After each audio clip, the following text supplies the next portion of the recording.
नमस्कार, मैं हूं राज ठाकुर आपके साथ। आप देख रहे हैं अपना हरियाणा। बुलेटिन की शुरुआत बड़ी खबर के साथ। न्यूजीलैंड में क्राइस्टचर्च की 2 मस्जिदों में फायरिंग हुई है। फायरिंग में कई लोगों के मारे जाने की खबर है। हमले में बाल बांग्लादेश क्रिकेट टीम बची है। न्यूजीलैंड दौरे पर बांग्लादेश की क्रिकेट टीम और बांग्लादेश क्रिकेटर्स ने भागकर अपनी जान बचाई है। पुलिस ने एक आरोपी को हिरासत में लिया है। न्यूजीलैंड की पीएम ने इसे सबसे काला दिन बताया है। बड़ी खबर हम आपको बता रहे हैं न्यूजीलैंड से, जहां पर क्राइस्टचर्च में 2 मस्जिदों पर फायरिंग हुई और हमले में बाल बांग्लादेश क्रिकेट टीम बची है। दरअसल बांग्लादेश न्यूजीलैंड के दौरे पर है और यहां पर क्रिकेट टूर्नामेंट के लिए पहुंचा है, लेकिन जब मस्जिद पर फायरिंग हुई तो उसके बाद बांग्लादेश क्रिकेट टीम ने भागकर यहां से अपनी जान बचाई है। तस्वीरें भी हम आपको दिखा रहे हैं। 2 तस्वीरें आप देख पा रहे हैं। एक तरफ जहां क्रिकेट टीम यहां से निकलती हुई और दूसरी तरफ न्यूजीलैंड की पीएम जो इस दिन को काला दिन बता रही हैं। आप अंदाजा लगा सकते हैं कि कितना माहौल खराब हुआ होगा। 6 लोगों के मारे जाने की अब तक खबर है और यह आंकड़ा इससे भी ज्यादा हो सकता है। फायरिंग में कई लोगों के मारे जाने की खबर निकलकर सामने आ रही है।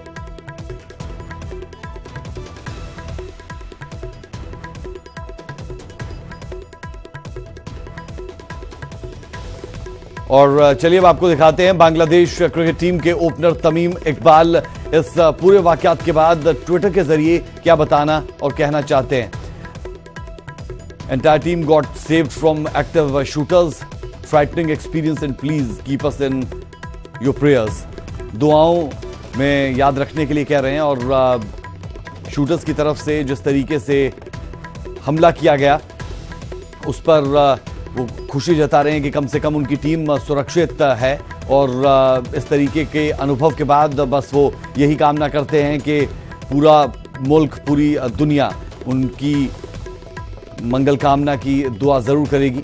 और क्राइस्टचर्च में जिस तरीके से ये अटैक हुआ, ये अटैक हालांकि मस्जिद पर था और जो बांग्लादेश क्रिकेट टीम थी उसने भी अपनी जान बमुश्किल बचाई है। भागकर यहाँ से वो निकले हैं। फायरिंग में कई लोगों के मारे जाने की खबर है। आप अंदाजा लगा सकते हैं कि न्यूजीलैंड जैसी जगह में भी जब इस तरीके का हमला हो तो फिर क्या कहा जाए, क्या किया जाए। आप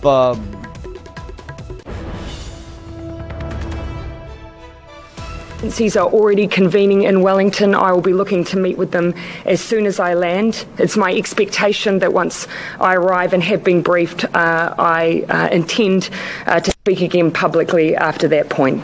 I'm happy to take questions. Look, it was only a matter of a few hours ago, of course, that I was advised of the situation and that it was an evolving situation. Again, public reporting took place not too long after events began unfolding.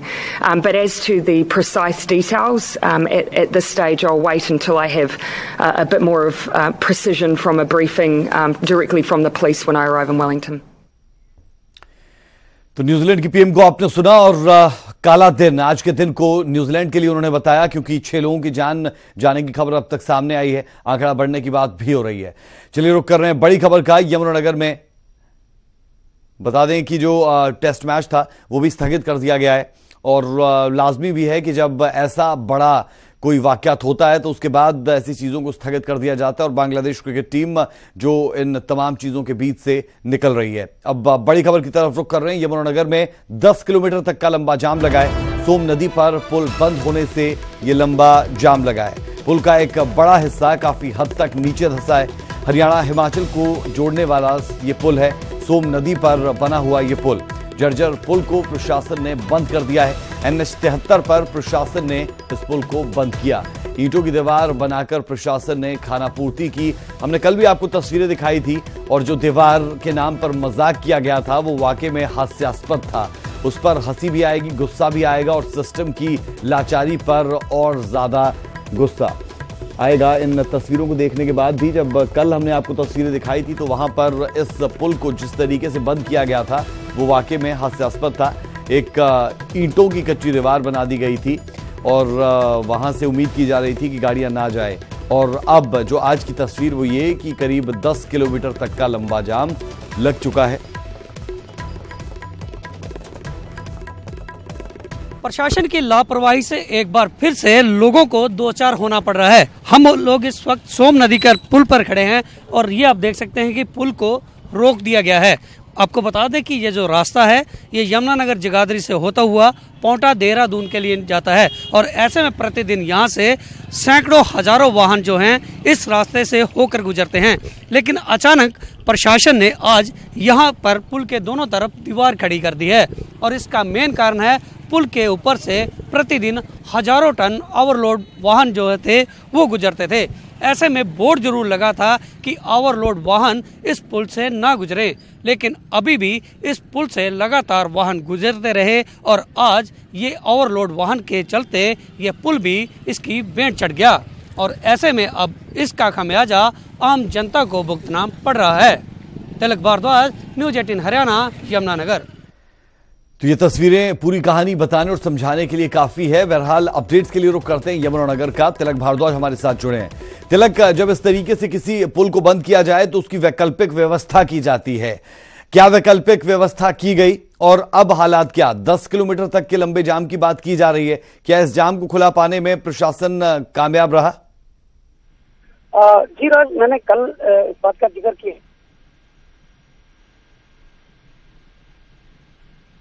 उसका रास्ता divert किया गया था और यहाँ तक की जो लाइट व्हीकल थे उनको भी डाइवर्ट कर दिया गया था और यही वो नजारा है आज देखने को मिल रहा है कि यमुनानगर का जो बीकेडी रोड है, जिसको बूढ़िया खदरी और देवदर रोड कहा जाता है, उस रोड पर लगभग 10 किलोमीटर लंबा जो जाम है वो सुबह से लगा हुआ है और इसमें सबसे बड़ी दिक्कत उन बच्चों को आई है जो आज एग्जाम देने के लिए निकले थे लेकिन वो जाम में फंसे रहे और ऐसे में हालांकि ट्रैफिक पुलिस लगातार जितनी गाड़ियां निकल रही हैं उनको निकालने की कोशिश जरूर कर रही है, लेकिन बड़ी बात यह है कि इतना लंबा जाम है और सबसे बड़ी बात यह है कि ये वही ओवरलोड ट्रक है जिनको बकायदा उस पुल से रोका गया था। लेकिन जिस रास्ते से अब ये निकल रहे हैं उसमें भी तकरीबन 2 ऐसे पुल आते हैं, एक जमुना का है और दूसरा एक और सोम नदी का है। तो ऐसे में कहीं ना कहीं वहां से जरूर रोक दिया है, लेकिन इस प्रकार का हैवी ट्रैफिक यहाँ से निकाला जा रहा है तो ऐसे में यहाँ पर भी कोई ना कोई बड़ा हादसा हो सकता है। हालांकि प्रशासन ने जरूर एक खानापूर्ति पूरी की थी, ट्रकों को दूसरे रास्ते पे डाइवर्ट कर दिया गया था, लेकिन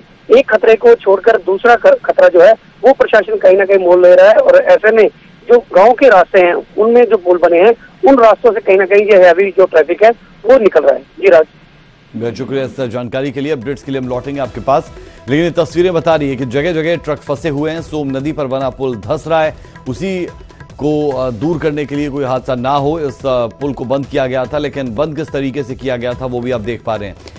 सवाल ये कि जब बंद कर दिया गया तो क्या वैकल्पिक व्यवस्था थी? वैकल्पिक व्यवस्था जो है भी वहां पर भी एक खतरा जरूर कि और पुल को भी नुकसान हो सकता है जब हैवी लोडेड वाहन वहां से निकलेंगे।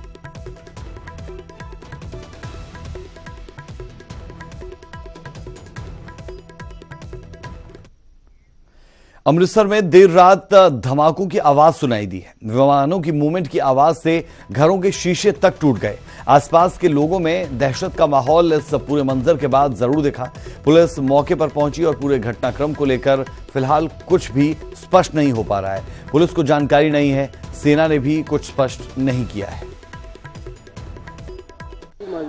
अमृतसर एक अज रात जो धमाके दी आवाज़ां सुनाई दित्तियां ने दो, ये हुण तक की जिहड़ी इनफॉर्मेशन मुताबिक जो सारे पासे पता किया गया, कोई इहो जी चीज़ सामने नहीं आई हैगी। कोई धमाके वर्गा कोई हादसा नहीं पता चलिया कि कोई इहो जिहा नहीं होया। इस चीज़ का वैरीफाई असीं अगे बाकी भी कर रहे हैं। मैं सारी जनता को यह अपील करनी चाहना कि किसी भी प्रकार की सोशल मीडिया ते रूमर्स जिहड़ियां ने उन्हां 'च विश्वास ना करन।